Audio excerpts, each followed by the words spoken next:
Hey, hey, welcome to the One Thing podcast. It seems like it's been a really long time. I think it has been a really long time. I think you're probably right. It's been a while.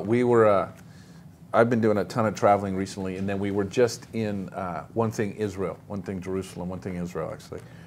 And it was is our first time to Israel. Yep. And it was actually incredible.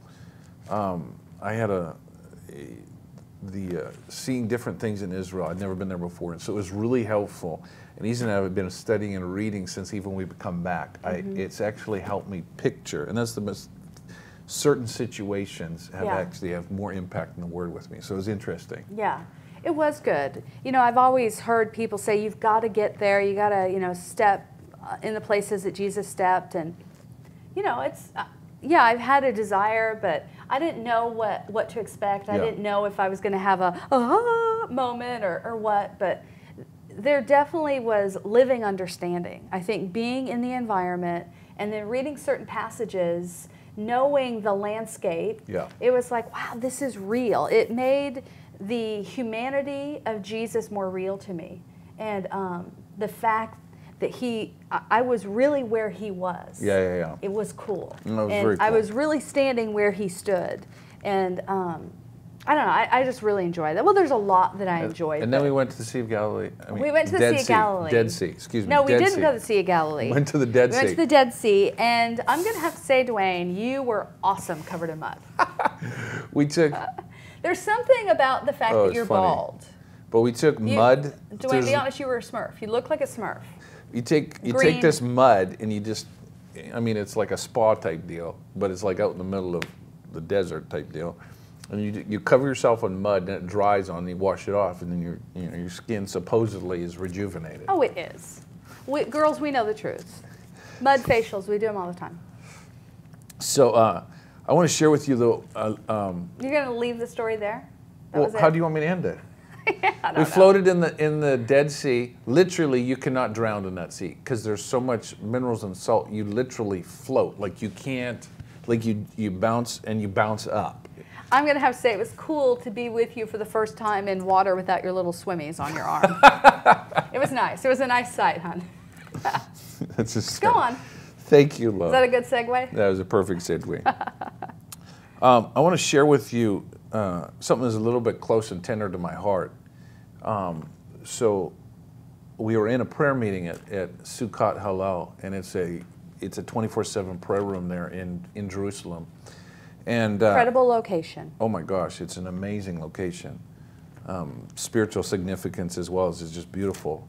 But I was talking with somebody, and he wanted to talk with me a little bit. And so a prayer meeting had started. Matt Gilman was leading worship, and so I talked with him, and then I came in and I sat down.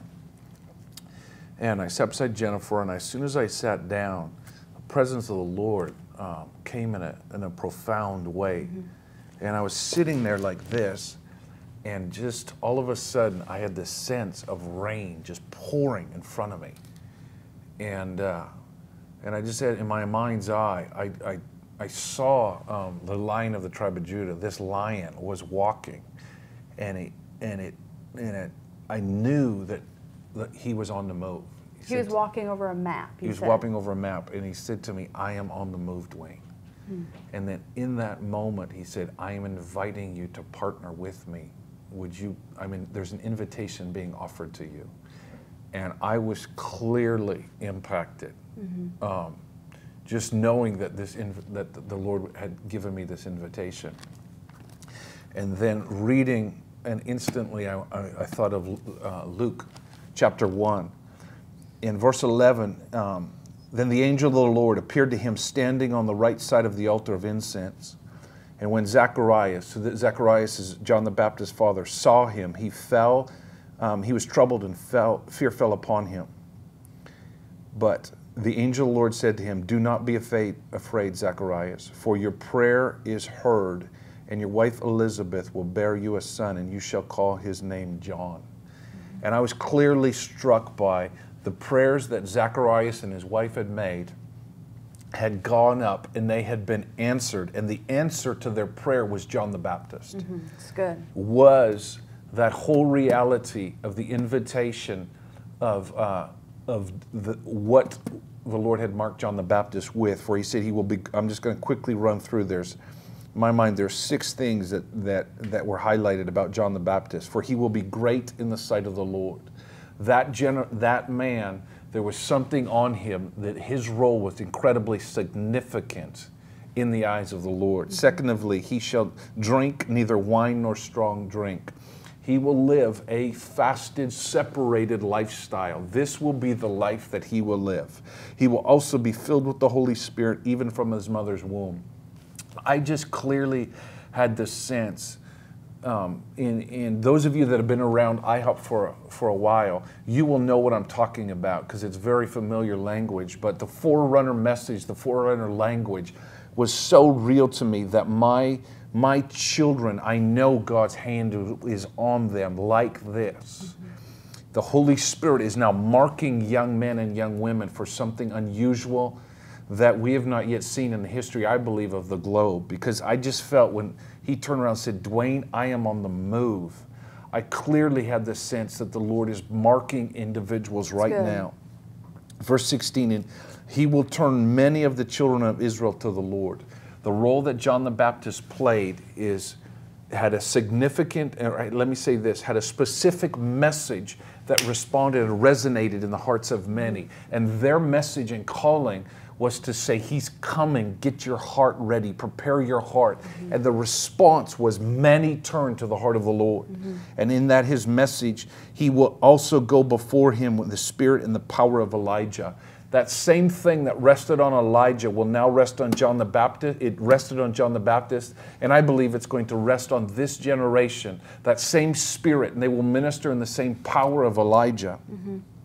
And then this is what their job description is: to make ready a people prepared for the Lord. So it's a preparatory message. It's a preparatory lifestyle. It's a preparatory message saying, the Son of Man is coming back. Get yourself ready. Get your heart ready. He is returning. He is on the move. And I believe it was so clear to me. And Jennifer and I were talking about this with a friend the other day, a couple nights ago. And I haven't even had time to really let this sink in so that I can get fully understanding. But I was just in the prayer room this morning and I was praying, Lord, I say yes to your invitation because I believe this is what you're doing in this day, is you are getting a people prepared for the return of Jesus.